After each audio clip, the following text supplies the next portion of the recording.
Lenda 1. Saci-Pererê. Quando a noite cai sobre as matas fechadas do interior do Brasil, há um silêncio pesado que toma conta do ar. Não é o tipo de silêncio acolhedor, mas um que pesa nos ombros, que faz os cabelos da nuca se arrepiarem e os olhos voltarem para os cantos mais escuros da floresta.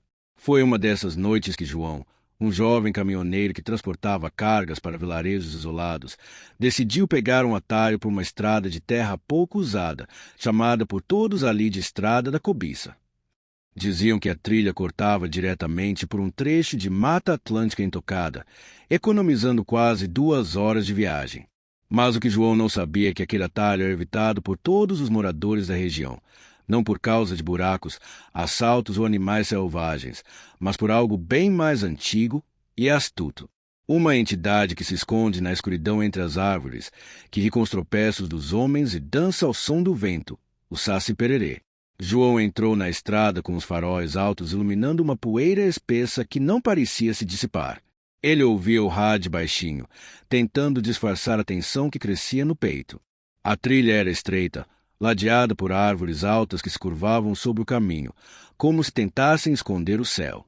Por volta das 23 horas, o motor do caminhão engasgou e morreu. Sem sinal no celular e com a bateria do rádio fraca, ele saiu do veículo com uma lanterna em mãos para verificar o motor. Foi nesse momento que tudo começou. Primeiro, ele ouviu uma risada baixa, quase infantil, ecoando entre as árvores.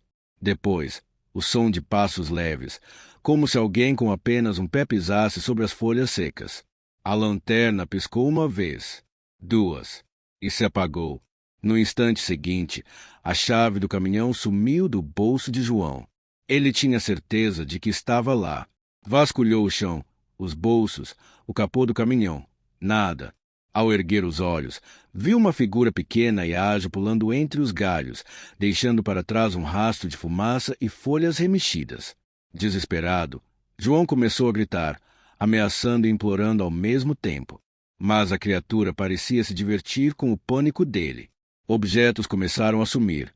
A garrafa de água, sua mochila, até mesmo sapatos. Um redemoinho de folhas surgiu do nada, rodopiando em torno do caminhoneiro. Ele mal conseguia enxergar, e a risada voltou, agora mais alta, mais próxima, mais zombeteira. O som de um assobio cortou o ar. Era como se o próprio vento tivesse ganhado vida. João, suando frio, lembrou-se de uma história que seu avô contava. Para capturar um saci, era preciso jogá-lo dentro de uma garrafa escura, mas antes era preciso prendê-lo com uma peneira. Quem carrega peneira no meio da estrada? Pensou, entre soluços e medo. Mas então, lembrou de outra coisa. O saci respeita promessas feitas com fé. Com a voz trêmula, João prometeu: se eu sair vivo daqui, eu nunca mais passo por esse caminho. Eu juro pelo nome do meu avô. O redemoinho cessou abruptamente. Tudo ficou em silêncio. No chão, ao lado de João, estava a chave do caminhão. Ele correu de volta, ligou o motor com mãos trêmulas e saiu em disparada. Não olhou para trás. Não queria saber se a risada voltaria. Só parou ao ver as luzes do vilarejo iluminando a entrada do posto de gasolina mais próximo. Ao contar o que aconteceu, os moradores não se surpreenderam. Disseram que outros já haviam tentado o mesmo atalho, e nem todos voltaram.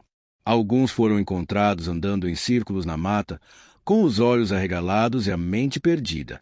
Outros nunca mais foram vistos. Dizem que o saci não é mau por natureza, mas gosta de ensinar lições à força, especialmente para quem desrespeita a floresta e ignora os avisos dos antigos. João aprendeu a lição. Nunca mais passou por aquela estrada. Nunca mais duvidou das histórias que ouvia na infância. E até hoje, quando ouve o som do vento rodopiando, sente um calafrio e fecha os olhos, torcendo para que o saci esteja apenas brincando, com outro desavisado. Lenda 2. Curupira. Na escuridão densa da floresta amazônica, onde o vento sussurra em línguas esquecidas e os galhos parecem ter olhos, um antigo espírito ainda caminha entre as árvores. Não é um espírito comum. Seus cabelos ardem como brasas vivas, lançando reflexos vermelhos entre as folhas, e seus pés, os pés, Apontam para trás, confundindo qualquer um que tente seguir seus rastros. Dizem que quem cruza seu caminho raramente volta, e quando volta, nunca é o mesmo. Essa é a lenda do Curupira, o protetor das matas brasileiras, uma criatura que aparece quando a floresta grita por socorro. E essa história começa quando um grupo de caçadores decidiu desafiar o sagrado, rompendo os limites do respeito e invadindo um território que há muito deveria ter sido deixado em paz. No município de Altamira, no coração do Pará, um trio de homens se embrenhou na mata fechada. Eram caçadores experientes, acostumados com o som dos galhos quebrando sob seus pés e com o cheiro de sangue na vegetação úmida. Levaram rifles, facões e armadilhas, acreditando que nada na floresta era mais astuto do que eles. Mas aquela viagem não era comum.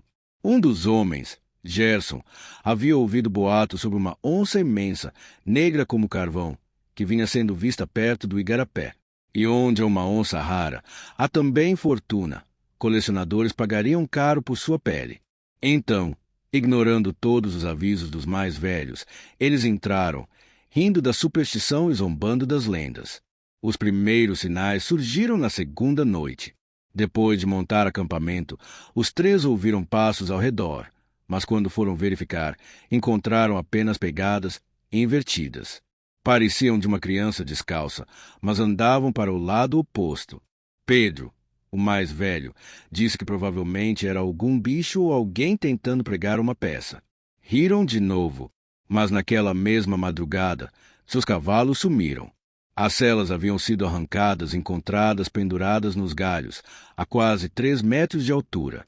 E onde os animais estiveram amarrados, o chão estava chamuscado, como se algo muito quente tivesse passado por ali. Ainda assim, insistiram em continuar.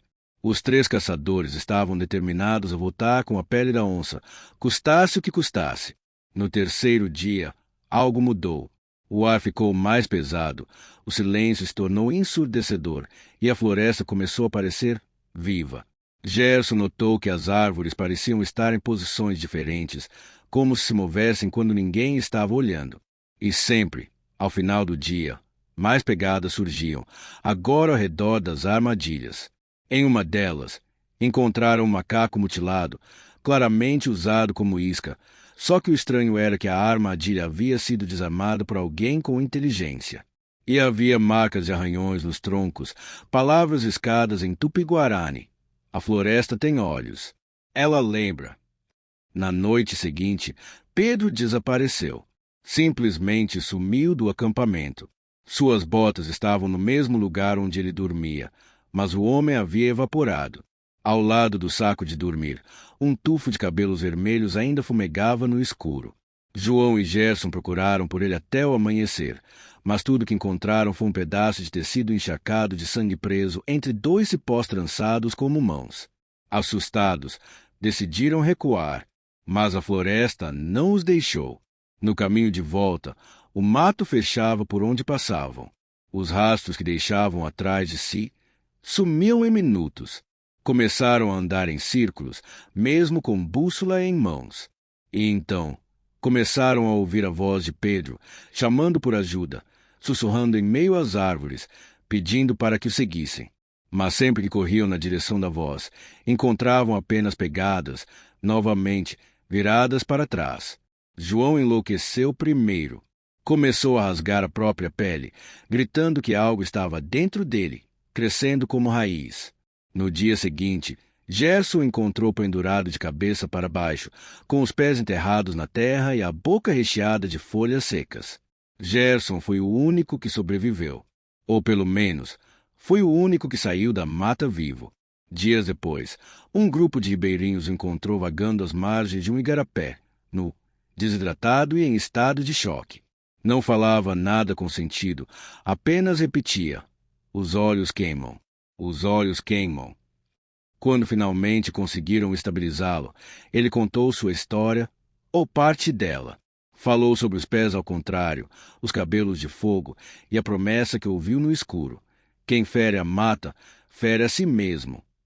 Hoje, Gerson vive recluso, em uma pequena comunidade isolada, longe de qualquer floresta. Nunca mais entrou no mato. Nunca mais caçou. e nunca mais dormiu uma noite inteira. Dizem que até hoje ele ouve a voz de Pedro ecoando nas sombras, e jura que, em noites de lua nova, vê pegadas se formando no chão de sua cabana, sempre apontadas para ele. A lenda do Curupira sobrevive, não apenas nas histórias contadas ao redor das fogueiras, mas nos olhos assustados daqueles que ousaram desafiar o protetor das florestas. E se algum dia você estiver em uma trilha e encontrar pegadas viradas ao contrário, corra, não para onde elas levam. Corra para casa e reze para que ainda haja tempo. Lenda 3. Iara ou Mãe d'Água. Nas profundezas escuras dos rios da Amazônia, onde a correnteza parece ter vida própria e as margens escondem segredos antigos, vive uma entidade que mistura beleza e desespero. Seus olhos brilham como espelhos d'água sob o luar, sua pele tem o tom dourado das lendas, e sua voz é doce como o canto de um pássaro perdido, mas tão mortal quanto uma serpente enroscada no silêncio. Os ribeirinhos a chamam de Iara. Alguns a reverenciam, outros a temem, mas todos, sem exceção, a respeitam. A história que você vai ouvir agora não é apenas uma lenda contada para assustar pescadores distraídos. Ela é um aviso para quem ousa se aproximar demais das águas profundas sem permissão. Foi em uma pequena comunidade ribeirinha, no estado do Amazonas, que a tragédia começou. O vilarejo, cercado por mata densa e banhado por um trecho calmo do Rio Negro, era conhecido por suas histórias antigas, passadas de geração em geração. Mas ninguém levava a sério as palavras de Dona Zulmira, uma senhora de 90 anos que dizia ter ouvido, com seus próprios ouvidos, o canto da Mãe d'Água. A maioria ria, chamando de delírio da idade, até que um jovem chamado Elias chegou à vila. Forasteiro, forte e curioso, vinha do interior de São Paulo, em busca de aventura. Ele queria viver algo diferente, e os mistérios da floresta o fascinavam. Mal sabia ele que seria tragado por eles, literalmente. Elias logo se tornou próximo dos pescadores locais, aprendendo a arte da pesca artesanal e navegando pelos igarapés com desenvoltura. Mas seu olhar curioso e espírito teimoso levaram além do que devia. Ouviu a história da Iara de um velho bêbado na beira do rio e, em vez de medo, sentiu fascínio. Começou a perguntar demais. Onde ela aparecia? Em que horas? Como reconhecer seu canto? Os mais velhos o advertiram. Não ouça a voz do rio à noite, e se ouvir, não responda. Mas para Elias, tudo aquilo era apenas folclore, até que uma noite o rio chamou por ele. Era lua cheia, e o espelho d'água refletia a luz de maneira sobrenatural. Elias saiu sozinho em uma canoa, com uma pequena lanterna e um gravador. Queria registrar seus noturnos para provar que tudo era invenção. A correnteza estava calma demais, o ar parado, e nenhum inseto parecia cantar. Então, no meio daquele silêncio impossível, ele ouviu uma melodia suave, que parecia nascer do fundo do rio, envolveu o ar como um feitiço. Era uma voz feminina, doce, melancólica, irresistível. Elias, hipnotizado, desligou a lanterna. O mundo se resumiu ao som. E então, ela apareceu, com os cabelos longos boiando como algas negras, a pele dourada reluzindo sob a lua e olhos verdes que pareciam não piscar. A criatura surgiu das águas como se fosse parte delas. Sorriu para Elias, um sorriso de amor e condenação ao mesmo tempo. Ele não gritou, não fugiu. Deixou-se levar, como se estivesse sonhando. A canoa ficou à deriva, e o jovem mergulhou, voluntariamente, nos braços da lenda. No dia seguinte, a canoa foi encontrada vazia, encalhada em um banco de areia. O gravador, ainda funcionando, continha apenas ruídos de água e, ao final, um canto breve, feminino, interrompido por um som de respiração ofegante seguido de silêncio absoluto. A vila ficou em choque. Elias havia desaparecido sem deixar rastros, e as buscas não encontraram sequer seu corpo. Foi então que Dona Zulmira voltou a falar, mas agora, com lágrimas nos olhos. Ela contou que a Iara não era um monstro, mas uma mulher transformada pela dor. Uma indígena traída, morta por ciúmes, lançada ao rio, que renasceu como espírito das águas. Desde então, arrasta homens que entram no seu domínio com arrogância ou desejo. As semanas passaram, e o nome de Elias virou sussurro entre os moradores. Às vezes, durante a madrugada, pescadores diziam ouvir uma voz vinda do meio do rio, cantando, chamando, chorando. Não ousavam se aproximar. O pai de Elias veio buscá-lo, mas ao pisar na vila, sentiu um arrepio estranho. Sonhou com o filho nas águas, os olhos abertos, calmos, mas longe demais para serem alcançados. E quando partiu, deixou uma rosa vermelha no igarapé, pedindo perdão à entidade que agora guardava seu filho nas profundezas. Hoje, ninguém mais pesca à noite naquele trecho do rio. A água lá é diferente, mais escura, mais silenciosa. E se algum forasteiro ousar perguntar sobre sereias, os moradores apenas desviam o olhar e sussurram. O rio não gosta de curiosos. Porque a mãe d'água ainda canta, ainda espera e ainda escolhe. Então, se você estiver perto de um rio calmo demais ou ouvir uma melodia suave no ar, lembre-se, nem toda beleza é um convite, às vezes é uma armadilha. Lenda 4. Boitatá. Numa noite abafada do sertão, quando o céu parece pesar sobre a terra e o ar se torna espesso com o cheiro de folhas secas, há quem jure ter visto uma luz serpenteando entre as árvores. Não era uma lanterna, nem uma estrela cadente. Era viva, se movia como se tivesse vontade própria. Alguns diziam que era só gás dos pântanos, outros culpavam os reflexos da lua. Mas os antigos, os que ainda respeitam as histórias passadas de boca em boca, sabiam. Aquilo era o Boitatá, uma criatura feita de fogo, que rasteja pelos campos e matas, punindo quem ousa levantar a mão contra a natureza. Não é apenas uma lenda de terror, é uma força ancestral que acorda sempre que a floresta grita em agonia. E foi exatamente esse grito que um dia despertou a ira flamejante da serpente. A história começa com Joel, um fazendeiro ambicioso do interior do Piauí, conhecido por desmatar sem piedade para expandir suas plantações. Diziam que ele havia comprado terras sagradas, onde ninguém ousava cortar uma árvore sequer. Superstição de velho analfabeto, zombava ele, empunhando seu facão como se fosse um trono. As árvores, altas e antigas, caíam dia após dia. Os animais fugiam. E a noite, a noite parecia cada vez mais densa, mais pesada. Mas Joel não se importava. Até o dia em que resolveu atear fogo no mato seco para limpar mais rápido uma área de 3 hectares. Naquela tarde, o céu escureceu antes do pôr do sol e um silêncio estranho desceu sobre a terra. Enquanto as chamas consumiam a vegetação, algo brilhou ao longe, entre os troncos retorcidos. Uma linha de luz sinuosa, vibrante, flutuando no ar como uma cobra feita de pura brasa. Os peões que ajudavam Joel largaram as ferramentas, se fugiram sem olhar para trás. É o Boitatá, gritou um deles. Joel riu. Achou que era efeito do calor, da fumaça. Mas quando tentou se aproximar, a luz o encarou. Era uma serpente, sim, mas não como qualquer uma que ele já tinha visto. Seu corpo era composto de labaredas vivas, e seus olhos, os olhos queimavam como carvões acesos.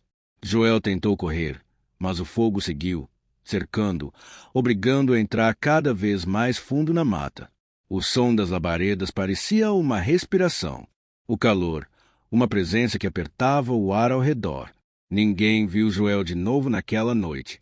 Na manhã seguinte, tudo estava quieto. O fogo que ele havia iniciado não avançou além de uma linha exata, como se uma muralha invisível tivesse contido. As árvores após essa linha estavam intocadas. O cheiro de queimado persistia, mas havia algo diferente no ar. Um calor residual, como se a própria terra tivesse sido purificada. Encontraram os restos do acampamento, ferramentas retorcidas, rastros de fuga, mas de Joel, nem sinal. Apenas, no centro da clareira, um círculo de terra queimada com marcas onduladas como escamas, como se algo gigantesco tivesse dormido ali, ou se arrastado. O vilarejo próximo parou por dias. Os mais velhos reuniram os jovens para contar, mais uma vez, sobre o Boitatá. A história do espírito guardião das matas, da serpente de fogo que se levanta quando a floresta é agredida.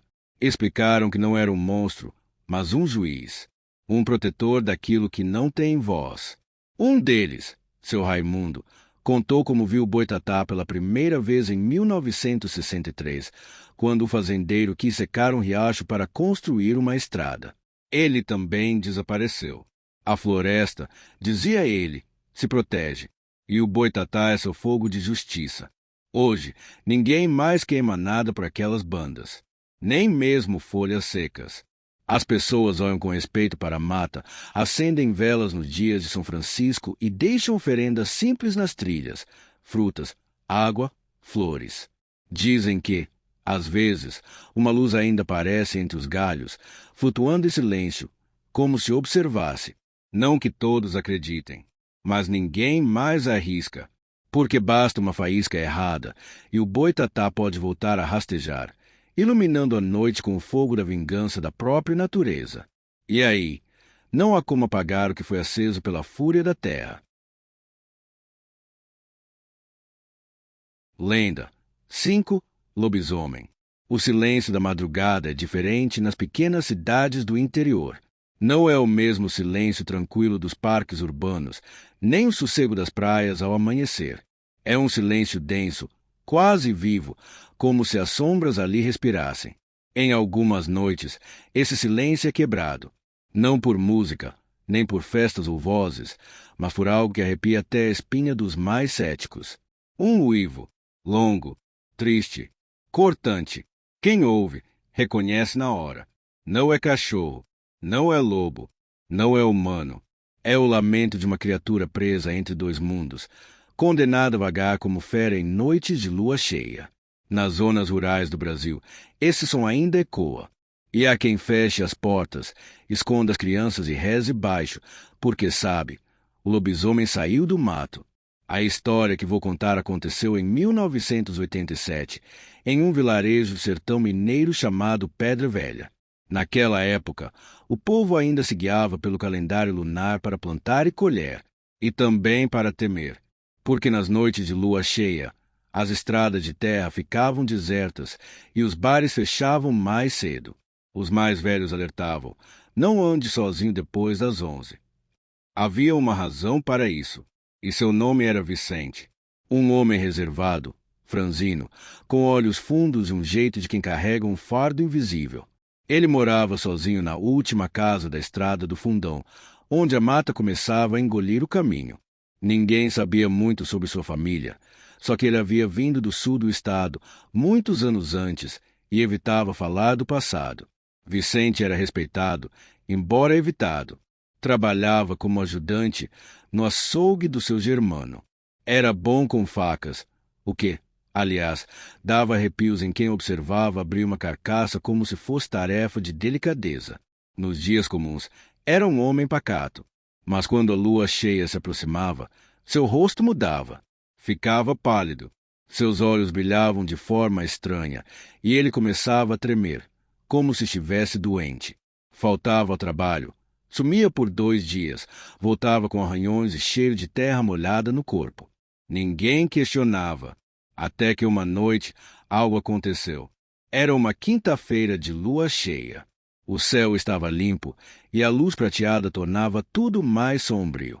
Um garoto chamado Theo, de apenas 12 anos, desapareceu enquanto voltava da casa da avó.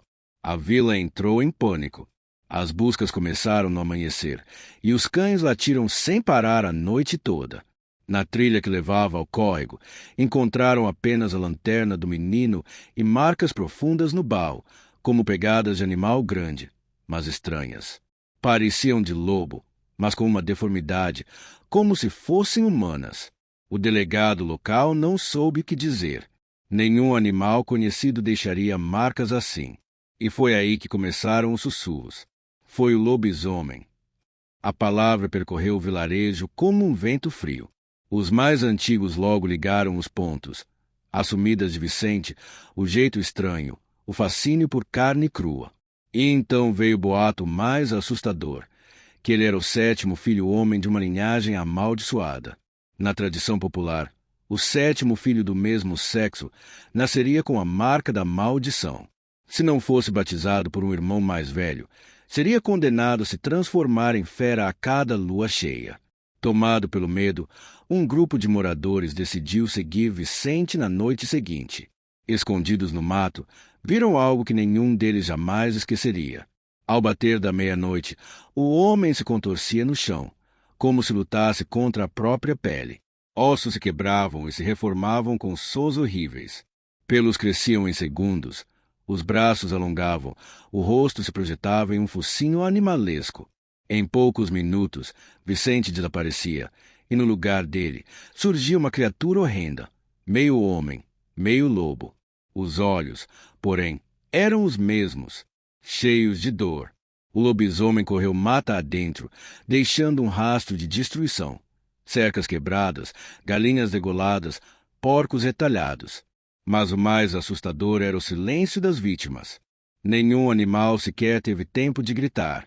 E quando os homens voltaram à vila, sabiam que jamais poderiam contar aquilo sem parecerem loucos. No dia seguinte, Vicente apareceu, nu, coberto de arranhões, sangrando. Disse que foi atacado por bandidos. Ninguém respondeu. Mas a partir daquela noite, as coisas mudaram. Um padre foi chamado para realizar uma missa de exorcismo na estrada. Uma cruz de madeira foi fincada na entrada da trilha. Vicente sumiu meses depois. Dizem que fugiu. Outros acreditam que foi morto, enterrado em segredo. Mas há quem jure tê-lo visto, em cidades vizinhas, vagando como um andarilho de olhar triste. Hoje, a história do lobisomem de Pedra Velha é contada como advertência. Os filhos são batizados com pressa. As mulheres evitam ter muitos filhos homens. E, acima de tudo, ninguém anda sozinho em noites de lua cheia. Porque a maldição do lobisomem não morre. Ela se move, silenciosa, de geração em geração, esperando a próxima alma marcada para despertar. E quando isso acontece, não a corrente, igreja ou muro que segura a fome de quem já sentiu o gosto do sangue, sob o brilho prateado da lua. Lenda 6. Mula sem cabeça. Dizem que, em certas noites de sexta-feira, quando o céu está limpo e o vento sopra forte pelos campos, é possível ouvir o som de cascos batendo contra a terra seca. Mas não é cavalo. É mais rápido, mais furioso, mais sobrenatural. E com ele, vem um cheiro de enxofre, um calor estranho, e o som cortante de relinchos que não parecem desse mundo. Os mais velhos conhecem esse sinal. Cruzam os dedos, fecham janelas e rezam. Porque sabem, a mula sem cabeça está solta. Uma criatura amaldiçoada, condenada a galopar eternamente como punição por um pecado que, para muitos, não deveria existir. Mas a história dela é mais do que uma simples lenda. É um retrato de medo, repressão, desejo proibido e daquilo que acontece quando se desafia as regras do sagrado. Era 1952, no interior de Goiás, numa cidadezinha chamada São Bartolomeu das Areias. Como muitas vilas da época, era regida por duas figuras, o prefeito e o padre. E o padre Francisco era adorado por todos. Jovem, eloquente e com uma voz que parecia acalmar até os corações mais endurecidos. A igreja vivia cheia, especialmente aos domingos. Mas não era só pela fé. Muitas iam até lá para vê-lo. E uma delas era Isadora, filha do ferreiro, moça de olhos vivos e sorriso leve, que desde pequena era considerada diferente. Lendo livros escondidos, fugindo para o mato sozinha, falando com as estrelas. E foi assim, entre missas e encontros casuais, que ela e o padre se aproximaram. O que começou como amizade se transformou em algo mais. Olhares longos, conversas demoradas, toques rápidos se denunciavam um desejo proibido. Mas o que ninguém sabia é que, numa noite de lua minguante, Isadora e o padre cruzaram a linha sagrada. E naquela vila, isso era mais que pecado, era maldição. A avó de Isadora, parteira e benzedeira, percebeu os sinais. Ela alertou com olhos assustados: "Você precisa parar, senão vai arder."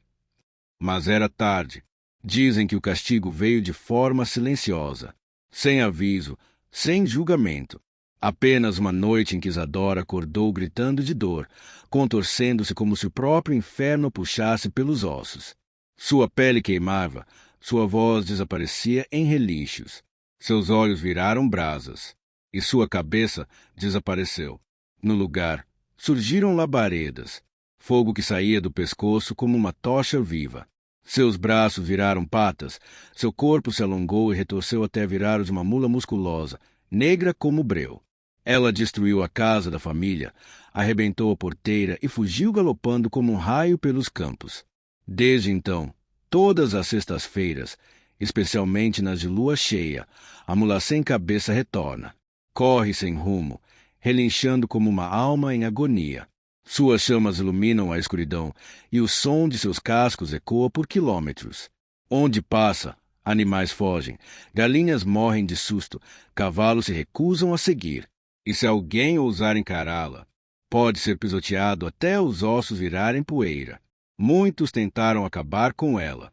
Um fazendeiro chegou a atirar, mas sua espingarda explodiu em chamas. Um padre tentou exorcizar a criatura, mas teve a cruz arrancada das mãos pelo vento quente que ela exalava. Nenhum homem resistiu à sua fúria.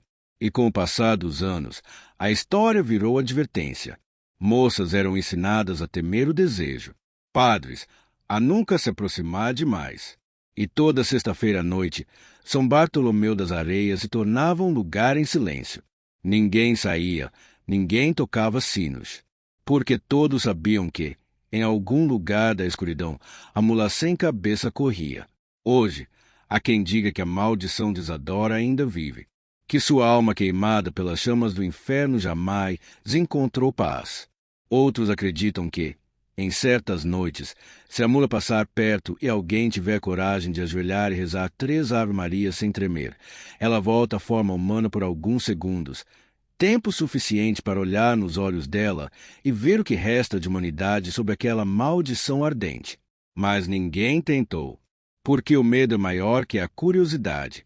E no fundo, todos sabem, há pecados que não se confessam, apenas se pagam, com o corpo, com a alma, com o fogo eterno que galopa na pele de uma mulher que ousou amar o proibido. Lenda 7. Cuca. Cuidado com a cuca que a cuca te pega. Essa cantiga ecoa no imaginário de milhares de crianças brasileiras há gerações.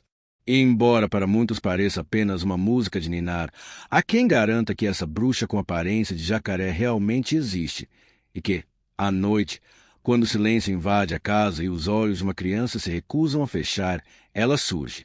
Sua respiração é pesada, seus passos lentos e suas garras afiadas arranham o chão como se arrastassem a própria condenação. A cuca não gosta de barulho, nem de bagunça, mas o que ela mais odeia é criança desobediente. E quando encontra uma, leva embora, não se sabe para onde, nem por quanto tempo.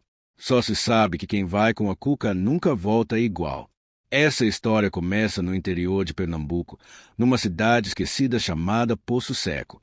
No fim da década de 1960, ali vivia Dona Mundica, uma velha parteira que morava isolada no mato, cercada de ervas, frascos e galinhas pretas. A vila toda temia, chamando-a de feiticeira. Mas também a respeitavam, porque quando o médico não vinha, era ela quem curava. Mundica vivia com a neta, uma menina chamada Zilá. A garota era conhecida por sua teimosia. Falava alto, mexia onde não devia, desafiava adultos, fugia de casa à noite para brincar com os meninos na estrada de terra. Mundica vivia avisando-os. Zilá, pare com isso. A cuca não gosta de criança atrevida. Ela escuta, ela aceite. Mas Zilá, como toda criança que nunca viu o perigo de perto, zombava, até que numa noite de quinta-feira algo mudou. A lua estava encoberta, o vento frio soprava pelos telhados e a mata ao redor parecia mais escura que o normal. Mundica, como de costume, apagou as lamparinas cedo e trancou a casa com 7 tramelas. Mas lá esperou a velha dormir, e sorrateira como um gato, fugiu pela janela dos fundos. Foi brincar na beira do açude, sozinha, jogando pedrinhas na água. Ela dizia ouvir risos, como se houvesse outras crianças escondidas no mato, convidando-a a brincar. Mas ao invés de risos, o que veio foi um silêncio pesado. A água parou de se mover. O ar ficou denso. E então, os arbustos atrás dela se abriram, e 2 olhos amarelos brilharam na escuridão. A criatura se aproximou devagar. Era alta, encurvada, e sua pele parecia escamosa como couro molhado. Os braços eram longos, e no rosto, se é que se pode chamar de rosto, havia um focinho de jacaré misturado com feições humanas. Mas o que mais aterrorizava era o olhar, sem piscar, sem emoção, como se estivesse decidida a cumprir um destino. A Cuca, ela não falou, não gritou, apenas olhou para Zilá e estendeu a mão. E a menina congelou. Conta-se que ela foi levada sem fazer barulho, como se tivesse sido embrulhada pelo próprio medo. No dia seguinte, Mundica acordou e encontrou a casa vazia. Procurou pela neta por dias, semanas. Nada. Até que uma noite ouviu batidas suaves na porta. Era Zilá, mas não a mesma. Seus olhos estavam vidrados. Não sorria. Mal falava. Apenas repetia frases desconexas como fundo é escuro. Ela espera lá, ela canta. Mundica tentou tudo. Rezas, benzeduras, médicos. Nada adiantava. A menina havia voltado, mas a alma parecia presa em outro lugar. Com o tempo, Zilá parou de crescer. Ficou doente. E 1 ano depois, morreu dormindo, com um sorriso estranho no rosto, como se tivesse ouvido, mais uma vez, o canto hipnótico da bruxa. Desde então, os moradores da vila passaram a temer ainda mais a noite. Crianças não saíam após o pôr do sol, e toda a casa tinha um pano vermelho pendurado na porta. Dizem que a cor espanta a Cuca, que detesta sangue novo. Hoje, a Cuca é vista como uma figura folclórica, um monstro das histórias para assustar os pequenos. Mas, nos cantos mais afastados do Brasil, onde o mato ainda engole a luz da cidade, há quem jure que ela existe, que seu cheiro de enxofre ainda paira nas madrugadas, que suas garras arranham portas mal fechadas, e que ela continua caçando, esperando a próxima criança que desobedecer, que levantar da cama sem motivo, que ignorar o aviso da mãe. Porque a Cuca não dorme. Ela espreita, e quando vem, não precisa gritar. Basta olhar, e tudo se apaga. Então, da próxima vez que você ouvir aquela canção, cuidado com a Cuca que a Cuca te pega. Talvez seja melhor cantar mais baixo e dormir cedo. Porque, nas sombras do folclore brasileiro, algumas lendas não foram feitas para serem apenas ouvidas, mas temidas.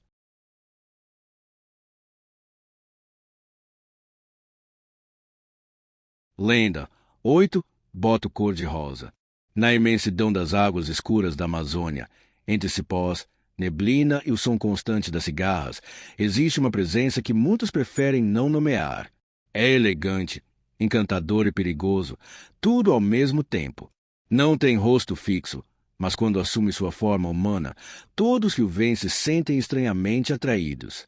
As mulheres, principalmente, caem em sua conversa mansa, no olhar profundo, no cheiro de água doce e mistério. Ele aparece nas festas ribeirinhas, nos bailes de São João, nos aniversários e arraiais, sempre bem vestido, chapéu branco cobrindo os olhos. E depois, como se fosse levado pela própria noite, desaparece sem deixar rastros. Essa é a lenda do boto cor-de-rosa, o amante das águas, o galante ardor encantado, e talvez o pai de mais filhos do que se pode contar. Dizem que o boto é um espírito antigo da floresta, condenado a viver entre 2 mundos, o dos homens e o dos peixes. De dia, é apenas um animal, um golfinho de coloração rosada que nada tranquilo pelos rios da Amazônia, desviando canoas, acompanhando embarcações, quase como se estivesse brincando. Mas quando o sol se põe e o céu escurece, ele se transforma. Surge na margem como um estranho viajante, belo, com a fala macia e os olhos que não refletem a luz. Ele caminha entre as pessoas como se fosse um deles, mas quem observa com atenção percebe que há algo de errado. Nunca tira o chapéu. Há quem diga que esconde o orifício por onde respira, que ainda carrega da forma animal. Outros dizem que seus pés não deixam pegadas, ou que ele só dança com uma mulher por noite e sempre a leva embora, nem que seja apenas por algumas horas. Na cidade de Parintins, no Amazonas, há uma história que nunca saiu da boca do povo. Nos anos 80, uma moça chamada Marluce trabalhava numa pequena escola da zona rural. Era bonita, sonhadora e apaixonada por dançar quadrilha. Durante as festas juninas, foi vista com um homem desconhecido, alto, moreno, sorriso encantador e um paletó branco como a lua cheia. Dançaram a noite inteira, riram, beberam, desapareceram. No dia seguinte, ninguém sabia quem era ele. Marluce também não soube explicar. Disse que ele a levou até a beira do rio, sussurrou palavras em um idioma que ela não entendia, e então sumiu nas águas. 3 meses depois, Marluce descobriu que estava grávida. Jurou que nunca mais teve contato com homem algum. A família, envergonhada, tentou esconder o caso, mas a vila inteira já murmurava. Foi o boto. Casos como esse não são isolados. Por todo o norte do Brasil, existem registros orais de mulheres que engravidaram misteriosamente, alegando nunca terem se deitado com ninguém. Em algumas culturas locais, essa é uma forma respeitosa de preservar a honra das moças. Atribuir a paternidade ao boto é, ao mesmo tempo, uma explicação, uma aceitação. Mas a lenda vai além do mito social. Pescadores experientes juram que já viram um homem saindo das águas em noites de lua cheia. Crianças que brincavam na beira do rio dizem que ouviram música vinda de dentro da água. E há até relatos de botos que, quando caçados, tinham olhos quase humanos e lágrimas escorriam antes da morte.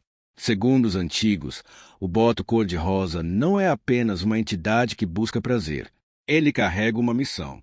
Dizem que é um protetor das mulheres, mas também um cobrador.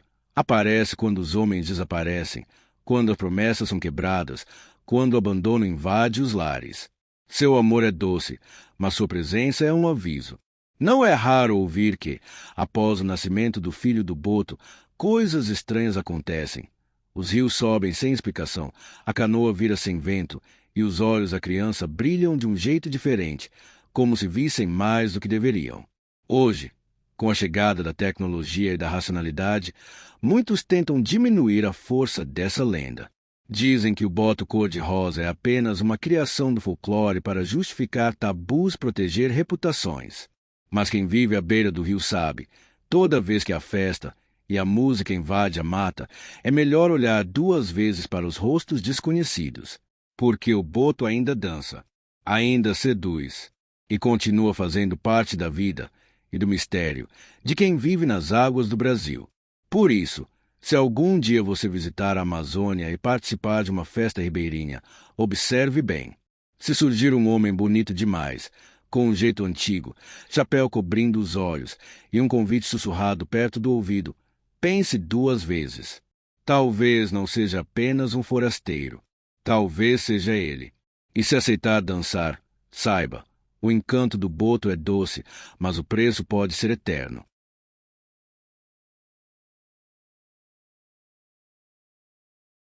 Lenda 9. Negrinho do Pastoreio. Nas terras frias e onduladas do sul do Brasil, onde o vento sopra forte entre os campos e o cheiro de chimarrão se mistura com o da terra úmida, existe uma lenda que carrega dor, fé e redenção.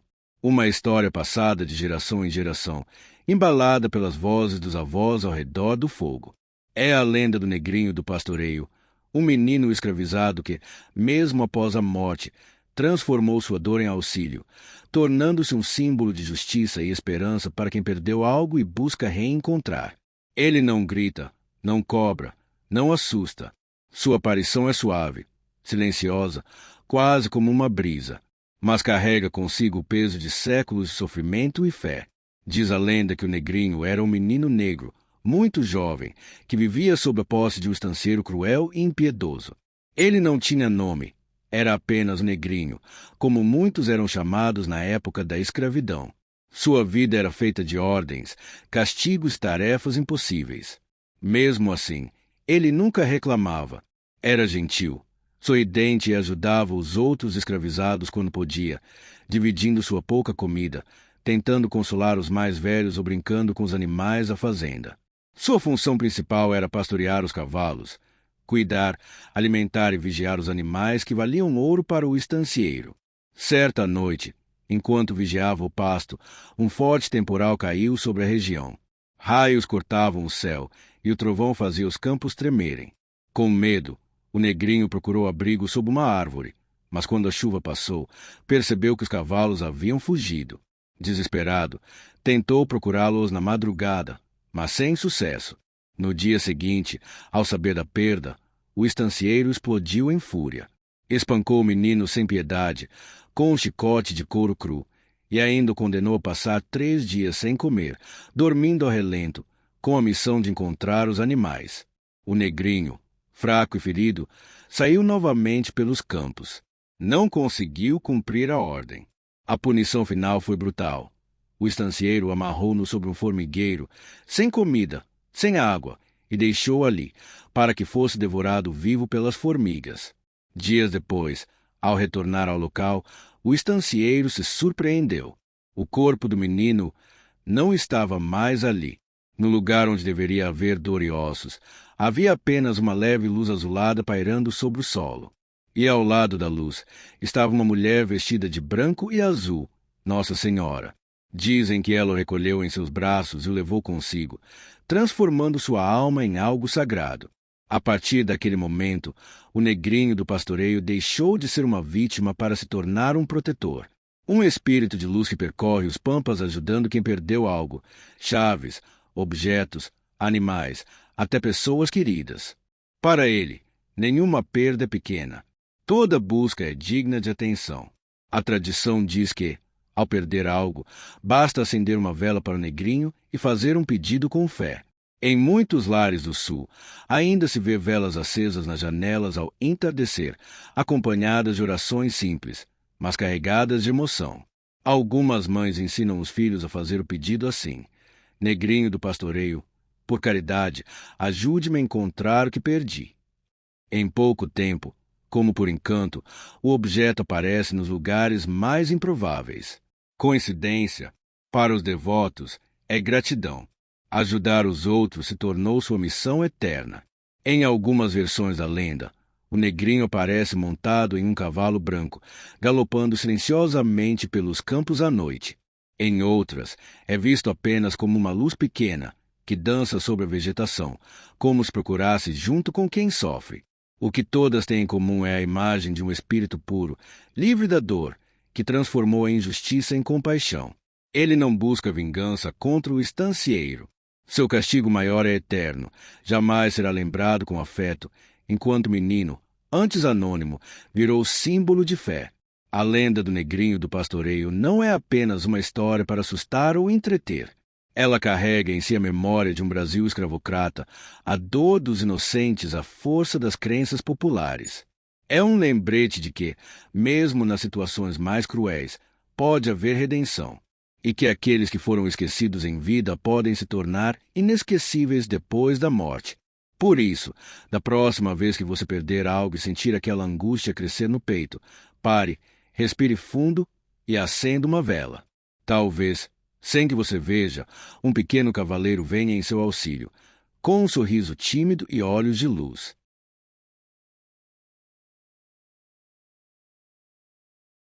Lenda 10.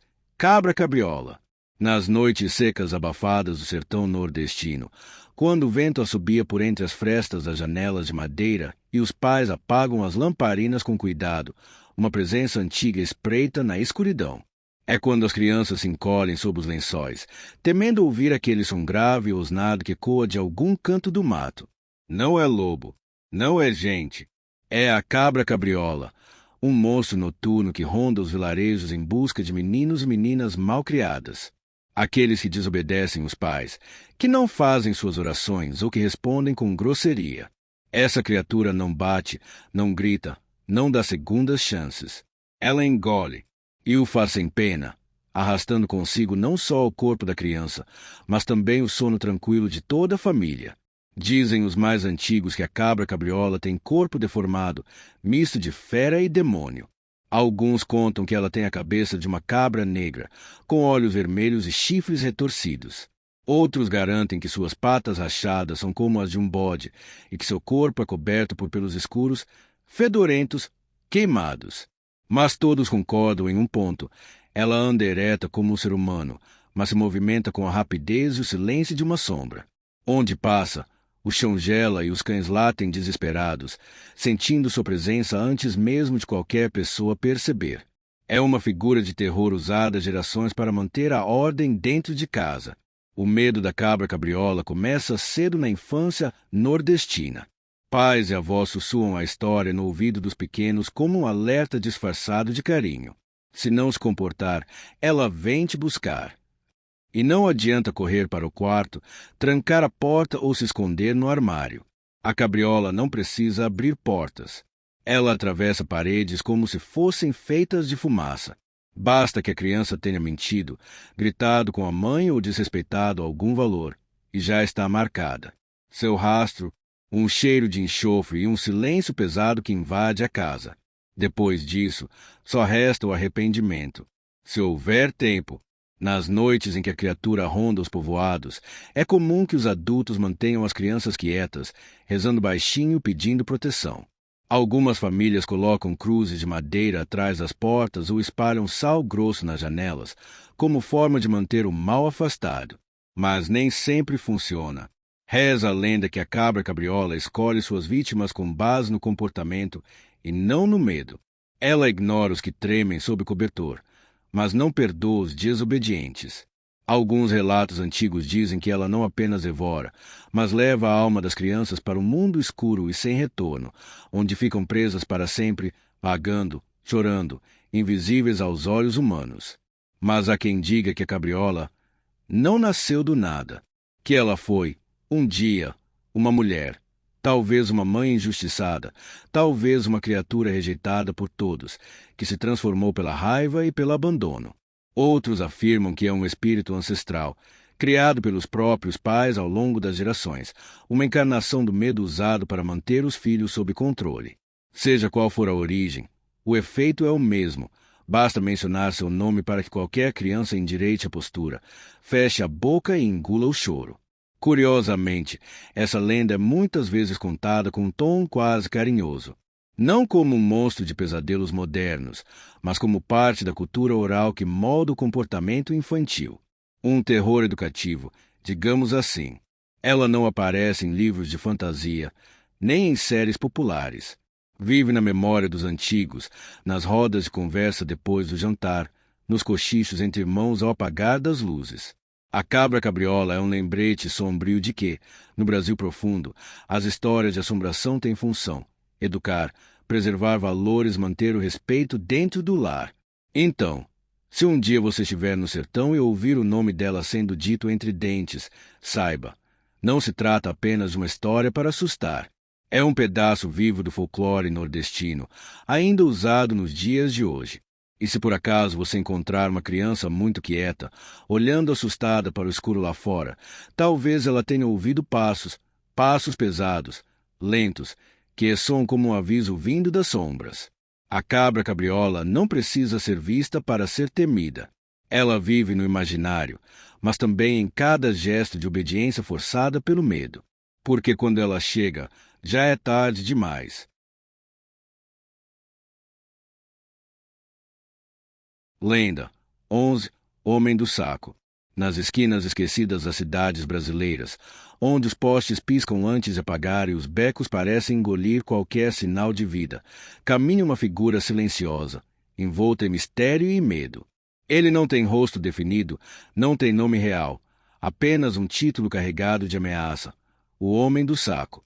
Seus passos ecoam nas calçadas vazias ao entardecer, e a lenda sussurra que ele está sempre à espreita, com um enorme saco de estopa jogado nas costas, pronto para carregar consigo crianças que desobedecem, fazem birra ou simplesmente saem de casa sozinhas.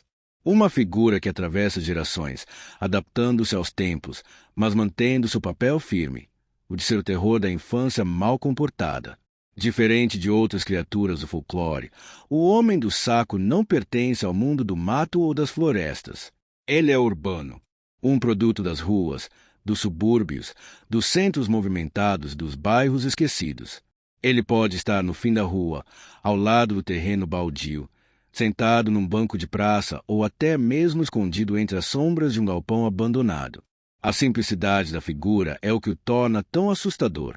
Ele não é um monstro fantástico, mas sim alguém que poderia existir de verdade.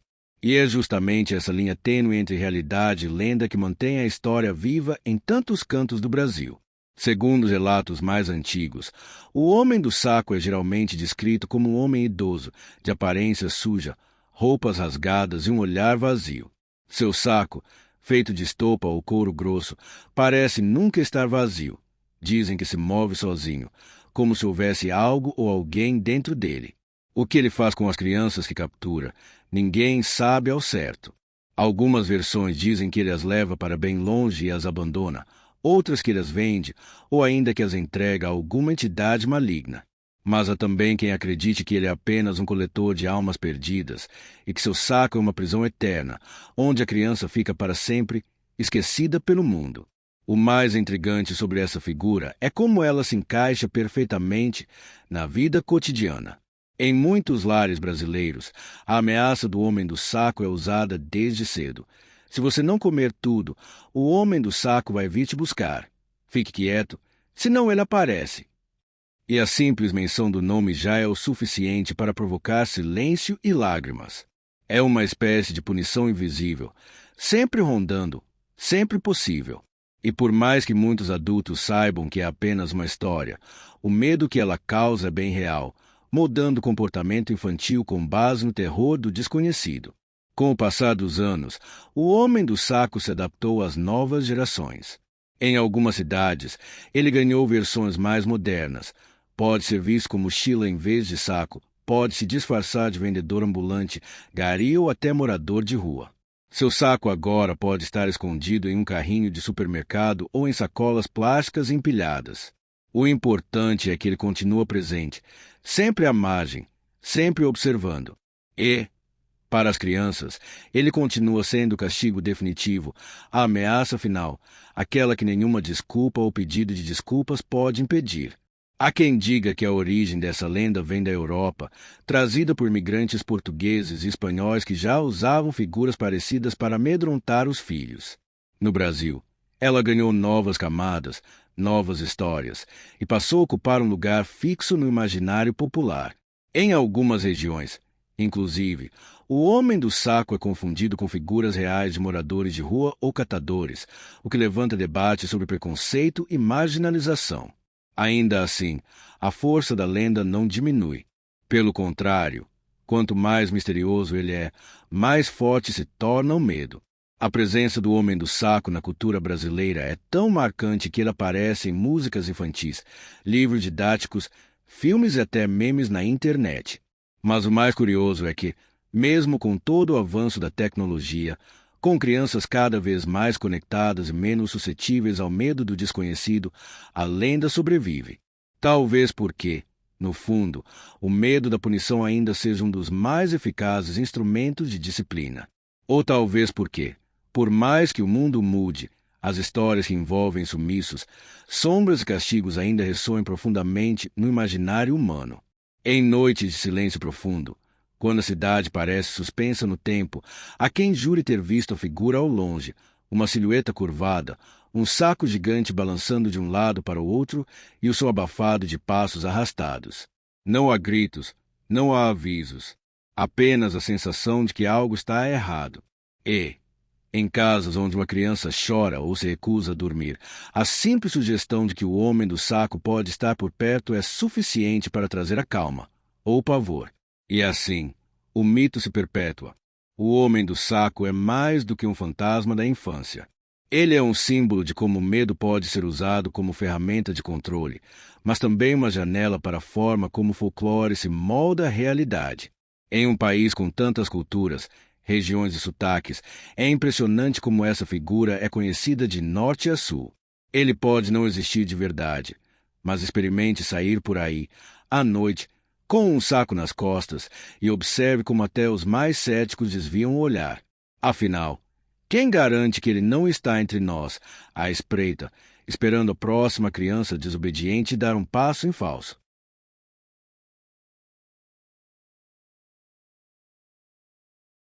Lenda 12. Pesadeira. Há quem diga que ela se esconde nos telhados das casas, andando sobre as telhas durante a noite, com passos secos e ritmados. Outros afirmam que ela não anda. Ela flutua, surgindo do nada no meio da escuridão do quarto, silenciosa como uma sombra, até pousar suavemente no peito de sua vítima. Seu nome ecoa nos pesadelos mais profundos e antigos do folclore brasileiro, pesadeira. Uma figura assombrosa, esquelética, de unhas longas e afiadas, cabelos desgrenhados e olhos fundos como poços sem fundo. Vestida com trapos, ela espera o momento exato em que alguém, geralmente após uma refeição pesada, adormece de barriga para cima. É nessa hora que ela ataca. Sem dizer uma palavra, ela sobe na cama, senta no peito da pessoa e a aprisiona em seu próprio corpo, desperta, mas incapaz de se mover ou gritar. Um terror silencioso, sufocante, claustrofóbico. A pesadeira é a materialização de um dos medos mais antigos da humanidade, a perda do controle sobre o próprio corpo. Sua lenda está intimamente ligada ao fenômeno da paralisia do sono, uma experiência em que o indivíduo acorda, mas está fisicamente incapaz de se mover. Essa condição, embora explicada pela ciência, é um terreno fértil para as lendas populares, e poucas delas capturam o desespero desse estado como a pesadeira. Para muitos, ela não é uma simples entidade folclórica, é uma presença real. Pessoas que relatam sentir uma pressão enorme no peito, ver uma figura sombria sentada sobre elas, o mais apavorante, perceber que estão conscientes, mas completamente impotentes. E, quando finalmente conseguem se mover, a figura some, mas o medo permanece. O Sudeste e o Sul do Brasil são os berços mais tradicionais da lenda, especialmente em Minas Gerais e São Paulo, onde relatos da pesadeira são passados de geração em geração. Em famílias do interior, ainda se ouve o conselho dos mais velhos: não durma de barriga para cima depois da janta. Um aviso que mistura saúde com superstição, mas que, no fundo, é um alerta contra o possível ataque da velha maldita que pisa no peito dos descuidados. A figura da pesadeira também carrega um simbolismo muito ligado à culpa, ao peso de atos não digeridos, tanto física quanto emocionalmente. Há quem diga que ela é atraída não apenas pela comida, mas também por pensamentos impuros, sentimentos reprimidos e mágoas silenciosas. Descrita como uma mulher velha e esquelética, a pesadeira não se parece com outras criaturas do folclore que possuem um ar fantástico ou até infantil. Ela é brutal em sua aparência. Seus pés são ossudos, seus dedos longos como garras, suas unhas sempre sujas. Seus olhos, vermelhos ou totalmente brancos, parecem atravessar a alma de quem ousa encará-los. A pele, fina como papel, revela ossos e veias como se estivesse prestes a se desfazer. É essa aparência grotesca que a torna tão marcante, tão diferente. Ela não encanta, não engana, não ilude. A pesadeira só assusta, e isso basta. Muitos psicólogos e estudiosos do sono acreditam que a lenda nasceu da tentativa popular de explicar o inexplicável. Antes da medicina compreender a paralisia do sono, as pessoas que acordavam imobilizadas em pânico precisavam de uma explicação. E o folclore, com sua capacidade de dar rosto ao invisível, criou a pesadeira. Mas mesmo com explicações científicas, a lenda não desapareceu. Pelo contrário, ela parece ter se fortalecido, ganhando novas versões e ressignificações. Em tempos de ansiedade crescente, insônia e estresse noturno, o medo da pesadeira encontrou terreno fértil para voltar, não apenas como personagem das histórias, mas como presença nos sonhos, nos relatos de fóruns da internet, em vídeos de experiências sobrenaturais. Há inclusive quem acredite que a pesadeira não seja uma única entidade, mas uma manifestação coletiva do medo reprimido. Que cada casa possa ter sua própria pesadeira, moldada pela culpa, pelo remorso e pela tensão dos moradores.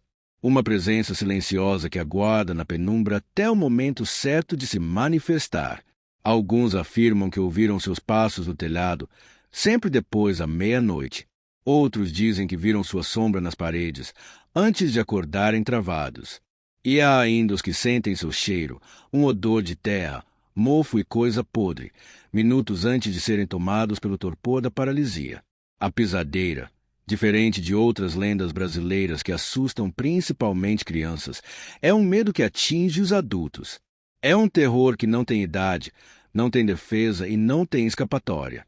Você pode fechar os olhos, cobrir o corpo, rezar, mas se ela decidiu que é sua noite, ela virá. Subirá na cama, se aproximará lentamente, e quando você perceber, já será tarde demais.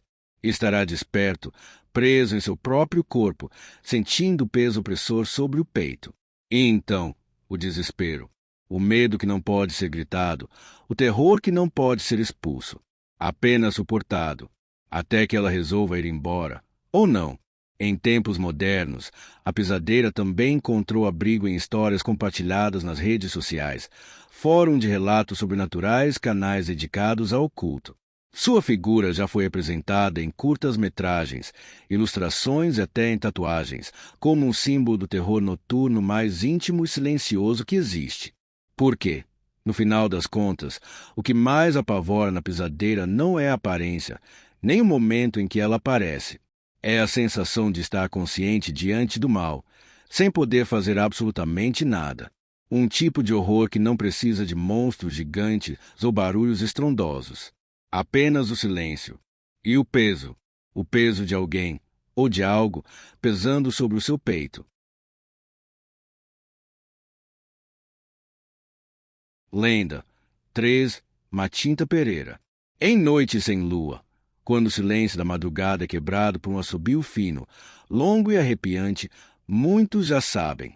É ela, a Matinta Pereira, uma figura lendária profundamente enraizada no imaginário do norte do Brasil, principalmente nos estados do Pará e Amazonas. Uma bruxa misteriosa, de origem incerta e múltiplas versões, que caminha entre o mito e a maldição. Dizem que à noite ela se transforma em uma ave agourenta, muitas vezes identificada como uma espécie de coruja, e sobrevoa as casas, assobiando de forma tão aterrorizante que até os animais se encolhem de medo. Mas não é apenas o som que causa pavor, é o que vem depois. Pois a Matinta bate às janelas e portas, quase sempre pedindo uma coisa específica: tabaco. Quem lhe nega o pedido pode acordar com doenças inexplicáveis, desgraças familiares ou, nos piores casos, levar a maldição adiante. Há quem diga que a Matinta Pereira é, na verdade, uma mulher velha, reclusa, que vive na periferia da cidade ou nas margens da floresta. Durante o dia, é apenas uma senhora estranha, calada e de poucos amigos. Mas à noite, ganha o céu sob forma de ave, espalhando medo e lamentos. Em algumas versões, o espírito da Matinta é eterno, uma maldição passada de geração em geração. Quando a bruxa sente que está para morrer, ela procura uma mulher jovem para herdar seu fardo. E o pior, se a escolhida responder ao chamado da bruxa com um sim ou aceitar qualquer coisa que ela lhe ofereça, o destino está selado. A nova Matinta nasce ali mesmo e a antiga finalmente descansa. É um ciclo sombrio, perpetuado pelo medo, pelo mistério, pela própria comunidade, que prefere ignorar os assobios do que correr o risco de se envolver. As aparições da Matinta não seguem um padrão específico. Pode ser numa madrugada chuvosa, quando todos estão recolhidos, ou numa noite quente, quando o sono demora a chegar. O som de seu assobio é o único aviso. Um sussurro no vento que começa baixo, de repente, toma conta do ambiente.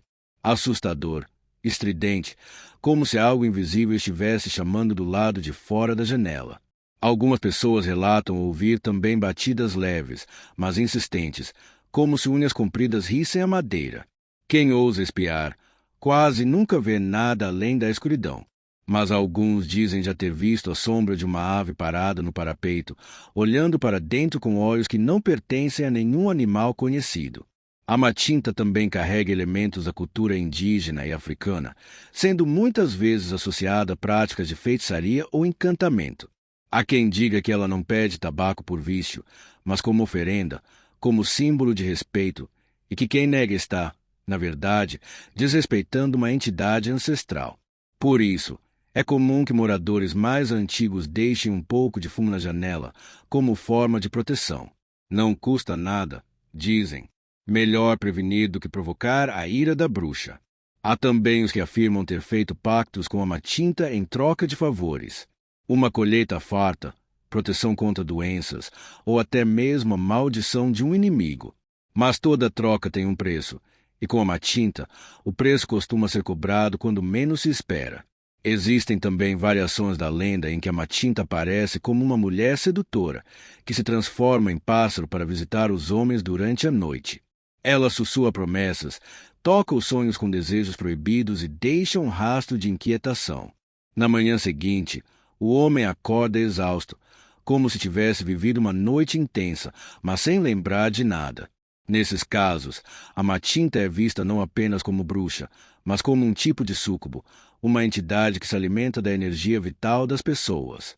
Seja como for, o resultado é sempre o mesmo, um medo ancestral, inexplicável, que se instala no coração da comunidade. A lenda da Matinta Pereira atravessou gerações porque ela representa mais do que uma simples figura sobrenatural. Ela é o reflexo das tensões sociais, do medo do desconhecido, da culpa e dos segredos que cada um carrega. Ao mesmo tempo em que ela é temida, também é respeitada. Uma espécie de juíza silenciosa, que caminha entre o mundo dos vivos e dos mortos, punindo quem quebra as regras invisíveis da convivência. E o mais inquietante, não existe uma forma certa de se proteger. Alguns dizem que rezas ajudam. Outros juram que o único jeito é ceder ao pedido e oferecer o tabaco. E aos corajosos, ou tolos, que enfrentam o assobio com insultos ou zombarias. Quase todos esses, segundo dizem, adoeceram logo depois. Coincidência ou não, ninguém mais ousou repetir a provocação. Ainda hoje, em comunidades mais afastadas, o medo da Matinta é real. Quando o vento sopra forte e o assobio invade a noite, mães chamam os filhos para dentro, idosos fecham janelas e trancam portas, e todos esperam em silêncio, esperando que o som vá embora. Por quê? Se ela bater, é melhor já ter deixado algo no parapeito. Um pouco de fumo, um sinal de respeito. A Matinta não perdoa desatenção. Ela observa, espera, e quando menos se espera, está ali, do lado de fora, ou quem sabe, já dentro da sua casa. Se você chegou até aqui, meu muito obrigado. De verdade. O tempo é o bem mais precioso que a gente tem. E saber que você escolheu passar esses minutos ouvindo uma das nossas histórias significa muito para mim e para todo o time do Contos Noturnos.